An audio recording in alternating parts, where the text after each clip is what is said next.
Moving to a new state, where do you go? How do you decide? What do you look for? Pros to move, cons to not move. It's really overwhelming, right? Welcome to Goose Pond Hideout with Rob.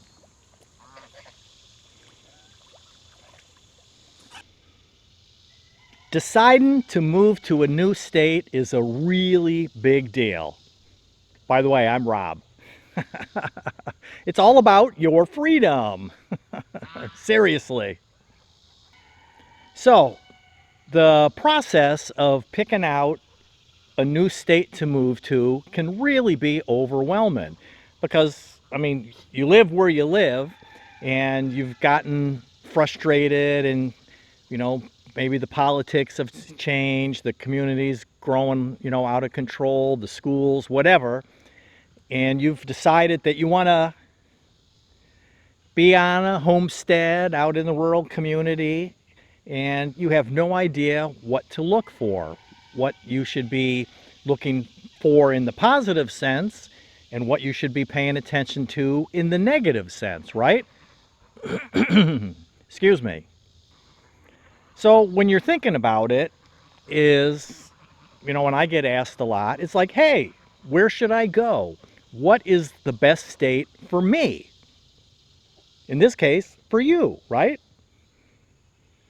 People ask me all the time what state I live in.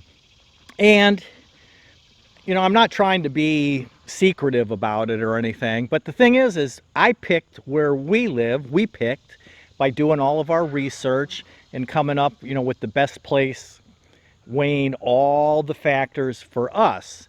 And I don't want to influence you in your decision when you're trying to pick the best state that you should be moving to, because you've got to weigh all of the factors that are important in your lives. What worked for us may not work for you. And I've made some, plenty of videos over the years. Best state for preppers, best state for off-grid, worst states. I've compared states. I've got a New Hampshire, Vermont, because they're right next to each other, and there's some similarities and there's some differences. So I thought that was a good comparison video to help you in your search. You don't necessarily have to move to New Hampshire or Vermont, but the methodology that I used in that video would help you, figure out where to go for you. So that's why when people say, hey, Rob, where do you guys live? I just kind of ignore it because, again, I don't want to influence your decision by weighing in on the decision that we made.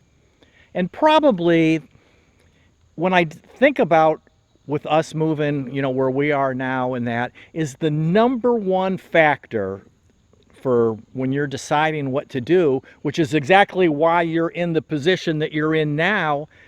When you're deciding to move from the place that you're currently living in, is real estate isn't static.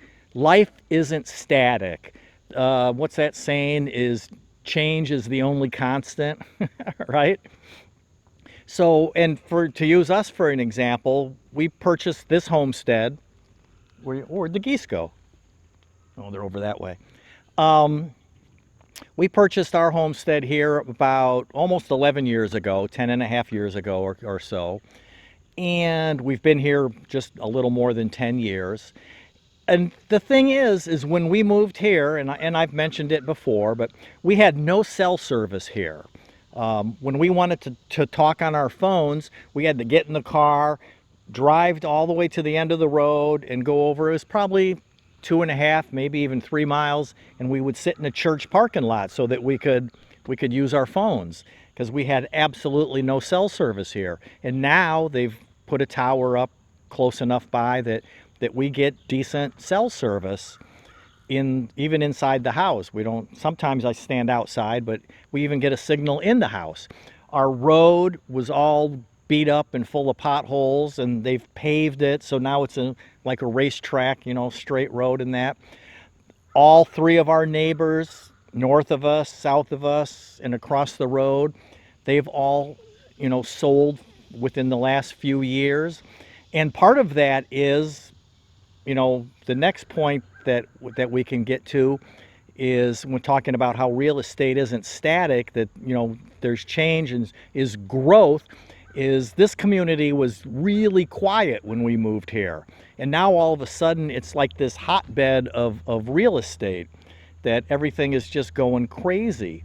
So, and part of that is because of, what happened a few years ago, and that made people really reevaluate. So we have neighbors from California and, people from really urban areas that had lots of restrictions in that, moving to our area because you can pretty much do whatever you want to do, around here. And so, that's the kind of thing you got to think about is the housing market. It's not static. So what you see today, 5 or 10 years from now, it's going to be different. And unfortunately, there's no way to really predict that. I thought nobody would ever want to move in this area. That's one of the reasons we bought here. So I thought it would be really quiet forever. And it was until, 2021 with all of everything that went on at that time. So, what are you going to do? So that's a big thing, is the affordability in the market. Again, when we moved here, houses were much, much cheaper. I went on that website Zillow, and I just wanted to see what they estimate our property is worth, and it's 2.9 times what we paid for it. So 10 and a half, 11 years ago, we bought this property, and today Zillow says it's worth almost 3 times what we paid for it. I mean, to me, that just blows my mind. So when you're looking for your housing, that's going to be something that's challenging right now today, because almost anywhere you go in the United States, real estate prices are jacked up, sky high. So when you're thinking when you're moving, climate's going to be something that's really important, because you're probably going to want to grow your own food and things like that. So you've got to think of what kind of climate you want to live in. Out in Arizona, it's nice and toasty warm, but, water's an issue. So growing plants is going to be a hard time. North Dakota, Minnesota, you've got no summer up there.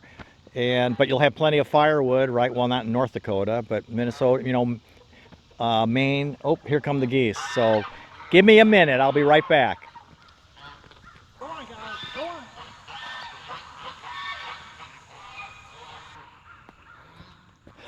on. Sorry about that. So, yeah, climate. So you got to think about your growing, climate, the weather situation, which is part of the climate. If you're on the Gulf Coast, you're going to worry about hurricanes. If you're, way up north, you worry about snowstorms in the winter, ice storms, the middle of the country, the tornado alley and that.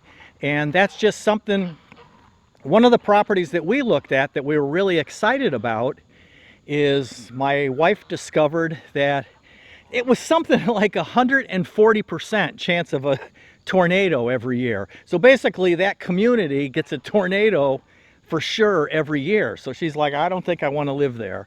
And that was one of the nice things about, knock on wood, but where we live here is it seems like the tornadoes either go way south of us or way north of us, that we're pretty well protected right here. Education, we're older and retired. Our kids are grown up and married and have their own kids. So for us, me and the missus, education isn't an issue. But if you're younger, you're just starting out on your family or that, what kind of education is in your community is probably going to be really important. Jobs, do you need a job? Are you going to work off the homestead and you got to go out and get a real job? Things like that. So they're standing right there, the geese. Honk, honk, go on, guys. Older folks, healthcare becomes an issue. So, you got to have a hospital close enough by that if you're having a heart attack or something, you can get there. So think about all of those things when you're deciding where you want to move.